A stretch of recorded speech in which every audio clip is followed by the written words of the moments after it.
if someone is promising you opportunity to play football on a D1 level, and if you are really self-aware and look at your own skill set, and once again, I'm gonna let that sink in. Look at your own skill set. You should have enough self-awareness to know, you know what? I think if anything, a D2, a D3, or a JUCO, community college football would be also just fine. Because that's the thing, like these 20-year-olds were playing against like some top high schools outside of IMG, which was just another embarrassment. And they were getting cooked.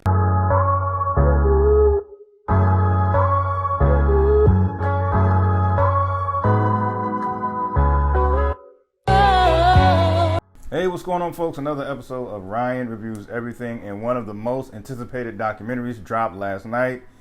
And boy, was I excited to watch it. Yes, BS High on HBO Max dropped. And, sometimes you just look at a situation and sometimes you just think to yourself, I know there's going to be a documentary on this. And this was definitely one of those moments. And who knows, hopefully within the next year or two, there'll be another documentary about the Alabama brawl. But that's another story. So watching this documentary, yeah, man, like Roy Johnson is a scumbag. That's 100% true. Like, I wouldn't trust him borrowing my number 2 pencil or a pen, for that matter. I wouldn't trust him with anything.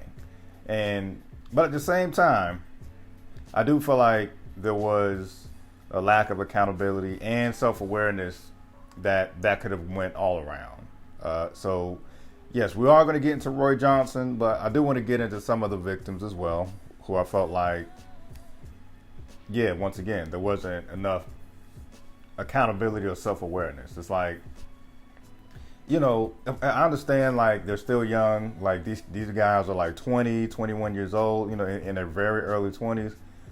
But good and as well, you're not eligible for high school anymore. You are old enough to know that part. Granted, I understand that Roy Johnson played on their dreams of approaching them with a D1 opportunity. All you got to do is play for me. And I guess that's just from my personal experience and just from what we can see. Like, I feel like that has to be like a number one red flag for a lot of scammers, man. It's like if they're just too, what's the word I'm looking for? They just come off as too friendly or just come off with something that just seems too good to be true. It probably is too good to be true. He definitely came off like he was going to be like a second father figure for some of these men. Came off like he's going to be a best friend to them. This and the third. And of course, the thing that Roy Johnson did that was so wrong, he is playing on their dreams of, hey man, I can guarantee you that I get you into a D1 school. Not D2, not D3, not JUCO. I can get you into a D1 school. And for those who are unfamiliar with that, D1 schools are those schools or colleges you see play every Saturday, where NFL talent is coming from these teams. So I'm talking about your Ohio State universities, your Alabamas, your Auburns, your Oregons. Those big schools that you see that are just going to be guaranteed primetime television. Those are the D1 schools that this scammer Roy Johnson is promising these young, bright-eyed, bushy-tailed, wet behind the ears 20-year-olds. And so the only thing that I don't fault these 20-year-olds is like, I don't feel like they, yes, they're adults, but if someone is telling you or selling you the dream that they could get you into a D1, therefore giving you an opportunity to make it to the NFL, of course you're going to bite.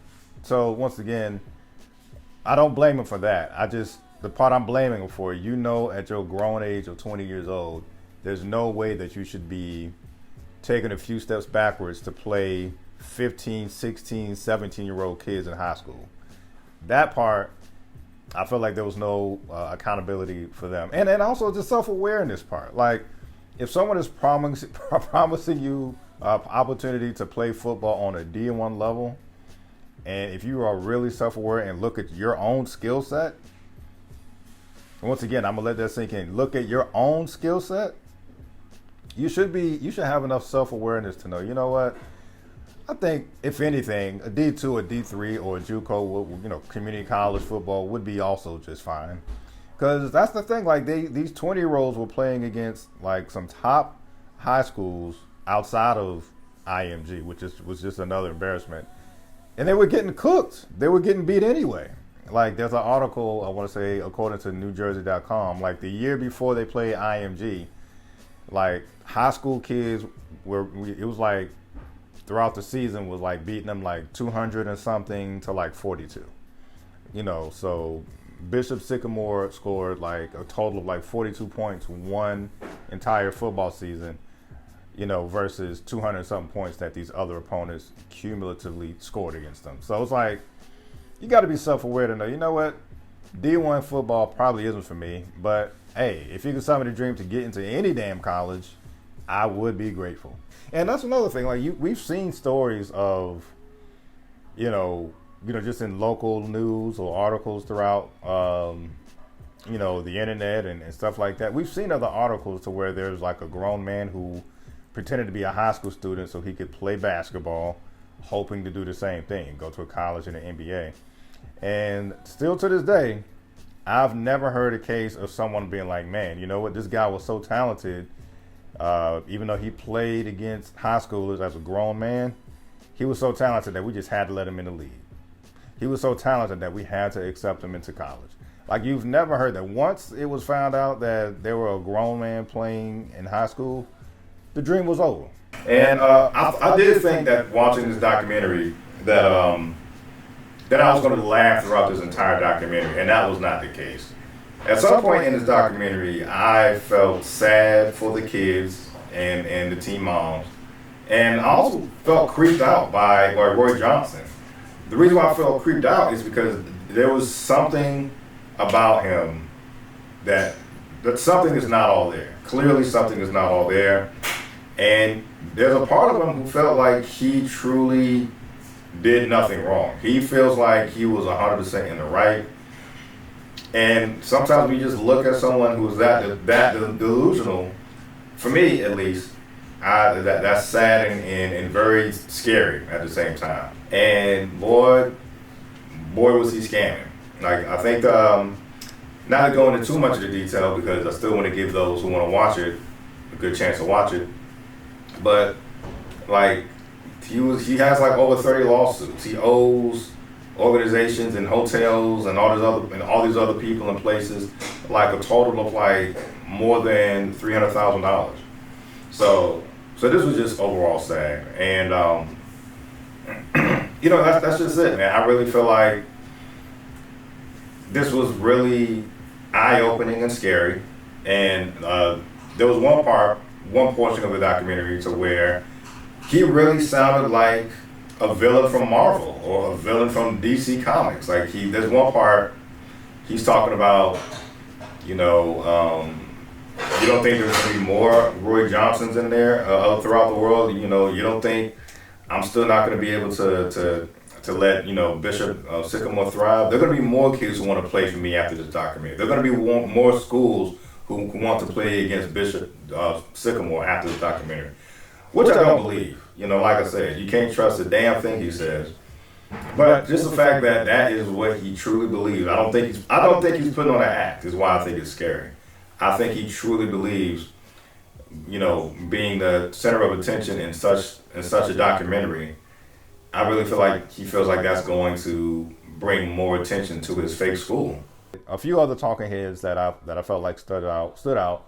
One was Bomani Jones. Bomani Jones, I've always enjoyed his perspectives and just his point of view when he and just his commentary in general, from ESPN to his own show he has on HBO Max, all of that. He definitely said something profound. I know I'm gonna butcher it, so I'm just paraphrasing it. He pretty much said something to the effect of, you can only get away with this with black athletes. Black athletes are in such a high demand, especially when you're talking about football and basketball. You can only pull this off by hustling black athletes. But at the same token, black athletes, especially in a situation like this, are like the low end of the totem pole.